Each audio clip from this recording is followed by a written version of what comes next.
indistintamente. Ninguém escapará desse dia. Por isso que eu fiz questão de fazer citações, meu nome, o nome do pastor Miguel, de todo mundo, para você entender que todos são todos mesmo. Ninguém vai ficar fora. Ah, mas eu não sabia. Mas vai ter que prestar contas. Ah, mas eu não me batizei. Mas vai ter que prestar contas. Ah, mas eu me batizei. Vai ter que prestar contas. Todo mundo. O rico e o pobre. O negro e o branco. O brasileiro e o estrangeiro. Todo mundo. Então, você que está aqui sentado, e você que está pela internet, e eu estaremos lá. A pergunta é, como nós ouvimos na música inicial da irmã Cordélia. Se Jesus viesse hoje, e se hoje fechasse o julgamento, você estaria dentro ou fora? Estaria salvo ou perdido? Essa é a pergunta. E se a resposta for perdido, então você não deve sair daqui hoje sem tomar uma decisão. Esse é o ponto. Então o texto bíblico diz, importa que todos nós compareçamos perante o tribunal de Cristo, para que cada um receba segundo o bem ou mal que tiver feito por meio do corpo. Aí, com essa base bíblica, com esse verso como base, a gente vai para um outro verso bíblico. E esse outro aí vai abrir um pouco mais nossa visão para entender o tema. Vamos para o Apocalipse. Apocalipse capítulo 14, versículos 6 e 7. Atenção você que está vendo a gente pelo YouTube. Atenção você que está vendo a gente pelo Facebook. Ou por outros canais, porque tem gente que está replicando, retransmitindo, compartilhando. E essa é a ideia. Tem pessoas vendo pelo Instagram. Tem pessoas vendo de outras formas. Aí estão pegando sinal daqui e jogando em rádios. Tem gente ouvindo em rádio também. Então, Apocalipse 14, versículos 6 e 7. Diz assim. Vi outro anjo andando, correndo ou voando? Voando. Uma vez minha mãe falou assim para mim. Ô Luiz, você pode ir até o supermercado? Eu falei, posso. Ela falou assim, vai voando. Ela quis dizer o quê? Vai rápido. E aqui diz aqui no verso 6. Vi outro anjo voando. Isso sabe o que significa? Deus tem pressa. Deus tem pressa. Quando é que eu devo tomar minha decisão? Voando, amigo. Tem que ser voando. Porque Deus tem pressa, é o que o texto sugere. Então assim, vi outro anjo voando pelo meio do céu, tendo um evangelho eterno para pregar aos que se assentam sobre Candangolândia, sobre o Núcleo Bandeirante, sobre Vargem Bonita, sobre o Distrito Federal, sobre Brasília, sobre o Brasil, sobre o mundo inteiro. Não é isso que está falando aqui? É ou não é que está falando aqui? Ó, eu vou ler na linguagem daqui que você vai ver que é exatamente isso. O evangelho eterno para pregar aos que se assentam sobre a terra. Nós estamos aqui na terra. E a cada nação, está aqui o Brasil. A cada tribo, língua e povo. A todo mundo. Deus tem pressa que o mundo inteiro conheça Jesus, conheça a verdade, se prepare, porque breve Jesus voltará. Por isso ele tem pressa. Agora o verso 7. O 7 fala assim, que esse anjo voando estava dizendo em grande voz, verso 7. Temei a Deus e dai-lhe glória, pois é chegada a hora do seu juízo. E adorai aquele que fez o céu e a terra e o mar e as fontes das águas. Bom, no verso 7 tem uma frase que eu queria destacá-la e depois trabalhar 3 frases mais. A frase que eu vou destacar aqui é, chegou a hora do seu juízo. Essa expressão, chegou a hora. Olha aqui para trás de mim. O que está escrito ali? Chegou a hora. Qual o tema dessa semana especial? Chegou a hora.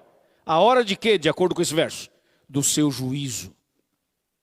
O julgamento de Deus, o juízo de Deus, o juízo final, ele aparece na Bíblia em 3 fases, em 3 momentos.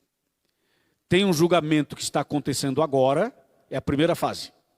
Tem o julgamento que vai acontecer após a volta de Cristo, durante o milênio, é a segunda fase. E tem o julgamento que vai acontecer depois do milênio, que é a terceira fase. Deu para entender? Então a primeira fase está acontecendo agora, a segunda durante o milênio, após a volta de Cristo, e a terceira fase depois do milênio. Como se chama na Bíblia a primeira fase? Fase de investigação. Como chama a segunda? Fase de comprovação. Como chama a terceira? Fase de execução.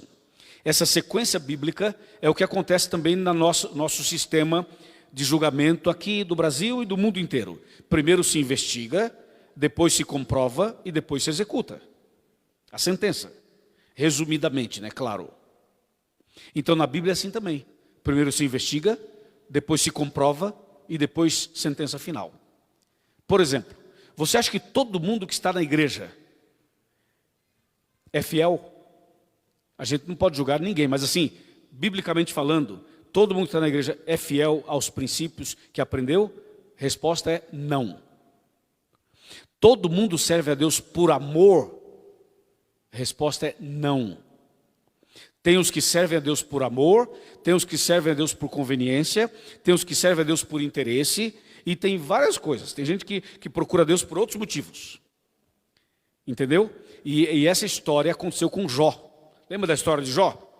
Quando Deus falou assim para o diabo, falou assim, ô diabo, você viu o Jó, meu servo? O diabo falou assim, vi.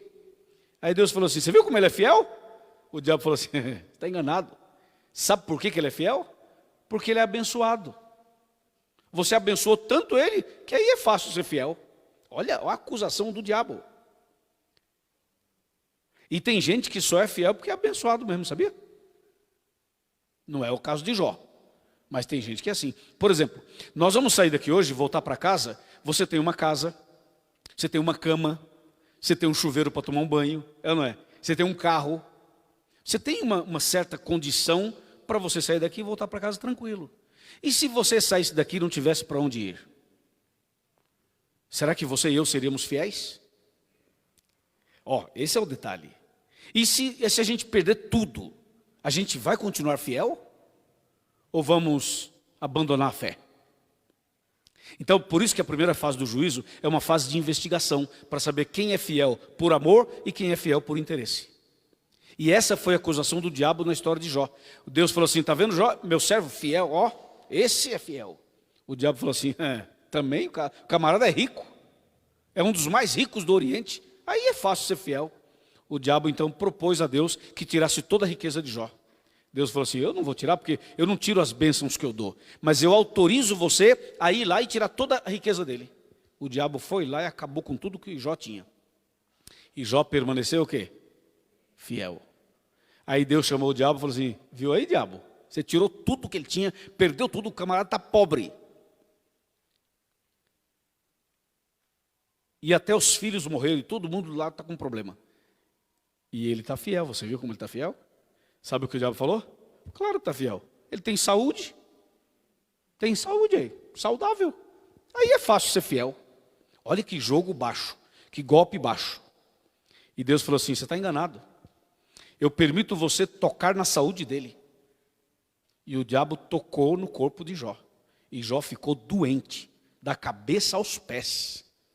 Gritava de dor, pegava cacos de telha para coçar as feridas. Sentou nas cinzas como um símbolo de humilhação e arrependimento. E na hora mais difícil, a sua esposa acabou falando uma coisa muito dura para ele. Quer dizer, a esposa falou assim, você ainda é fiel ao seu Deus? Olha o seu estado, rapaz.